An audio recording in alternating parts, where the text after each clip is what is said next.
pretty easy to tell we're on a small river with a pretty good sized boat. I got a bunch of rocks here, great big boulders right there. But it's no secret that some of the best fishing exists on rivers, and rivers exist throughout the United States. Just because I'm a river rat doesn't mean I have to have a small boat. I happen to fish lakes and reservoirs a lot, and I have a pretty decent sized boat. I have a Verado 200 horsepower L4 behind me here. This is actually an 1875 Lund Pro V bass. I can still fish this comfortably on the river with a particular tool. You'll see that I have it outfitted on a hydraulic jack plate, which is basically a big chunk of aluminum on its own set of hydraulics mounted to the transom, and then the motor, as well as my shallow water anchors, is direct transom mount to it.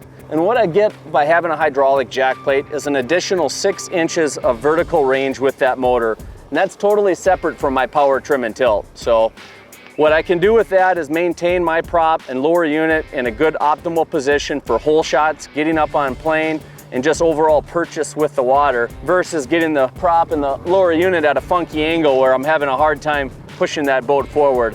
The hydraulic jack plate really helps me be efficient with that outboard on the river. When I come into a deeper hole where I can get on plane, I can drop that hydraulic jack plate all the way down and give it some gas to hole shot up.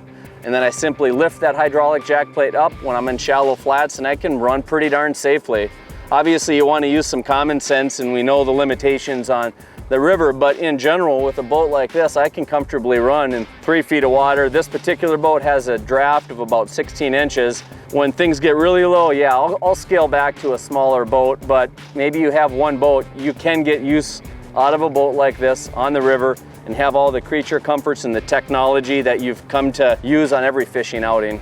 A big motor also has the benefit of speed, which on a river can be really valuable because there's a lot of dead stretches. As you go and fish and you lay down waypoints on known stretches, you might have a mile or two before the next known good fish holding spot. So I can cover ground quickly with a good sized motor. So when I can get away with it, yeah, I'm gonna put in a good sized boat on a river. I'm gonna run it safely using a hydraulic jack plate and some common sense.